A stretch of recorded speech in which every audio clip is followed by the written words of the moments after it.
Hello, it's 1 o'clock. This is Boulton and Co, an hour of breaking news and interviews. Tracking down Gaddafi, we examine the operation to find the colonel and disarm his remaining strongholds.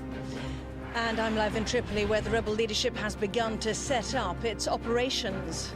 There are jets overhead and fighting on the streets. I'll be talking to our correspondents across the country.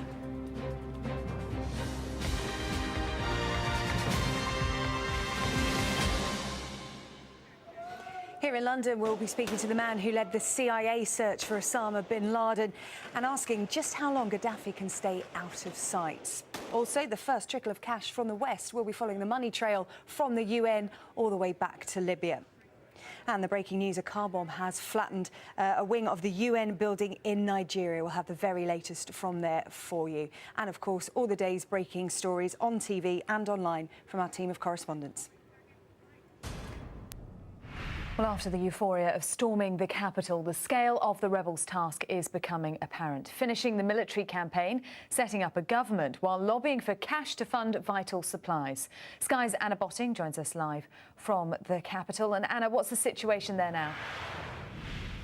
We had thought it was a lot quieter, but we are getting reports now in from various parts of the city that fighting is still continuing.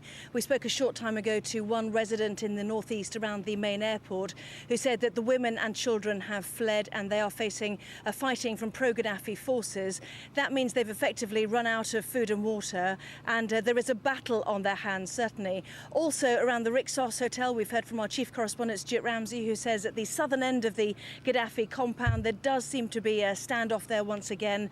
Who's fighting? Well, it could well be that it's the die-hard loyalists really intent on protecting and defending Colonel Gaddafi's regime, or perhaps it is mercenaries, mainly black Africans, who have been paid to fight for Colonel Gaddafi and really feel that they cannot be caught or they will be executed.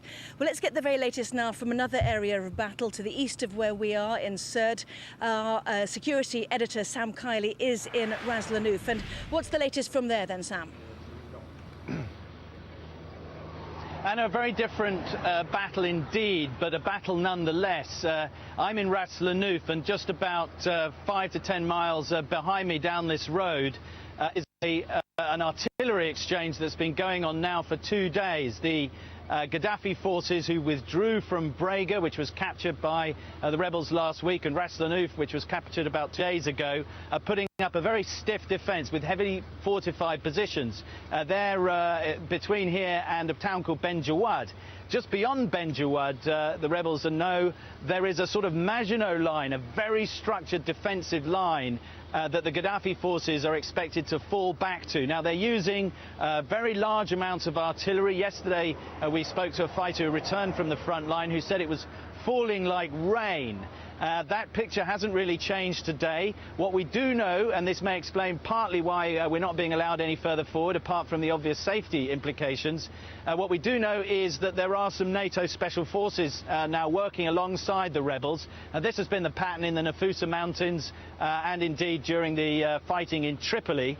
Now, what these special forces operators are doing is identifying targets principally for NATO airstrikes and improving the command and communication structures among the rebels, which have been massively revolutionised since March, when I was on this exact spot 6 months ago, in fact in retreat with the rebels 6 months ago, when they were completely chaotic and disorganised. They are now very much a structured army. They have very good communications. Their coordination with NATO is going much more effectively. They are expecting some NATO airstrikes to help them out once the situation in Tripoli has stabilised. And they did say also that the commanders who I spoke to this morning, that there were rebels approaching from Misrata, rebels who've broken out of Misrata and approaching Sirte, because all of the intelligence indicates that the main body of the remains of Gaddafi's armed forces, particularly those security brigades under Khamis and Saif, his sons,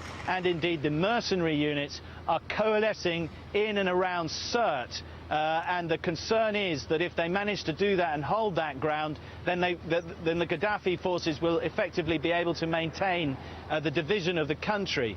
But the fighting here is at the moment a very heavy artillery exchange. There are infantry units going up, but very much only in support. Sam Kiley live there with the Eastern Battle in Ras Lanuf. Thanks very much indeed.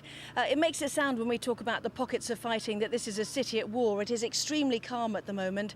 Friday prayers, which started 11 till 1 London time, have just come to an end. So let's show you the city skyline if I can, because the rebels really do control pretty much all of Tripoli right now.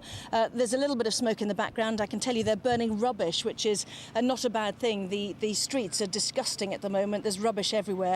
We even, though, saw a rubbish van out yesterday, so there is a concerted effort. And that is why the National Transitional Council, because there are so many areas that are calm, have decided they can move their headquarters from Benghazi. So let's get an update and an overview now from Michelle Clifford.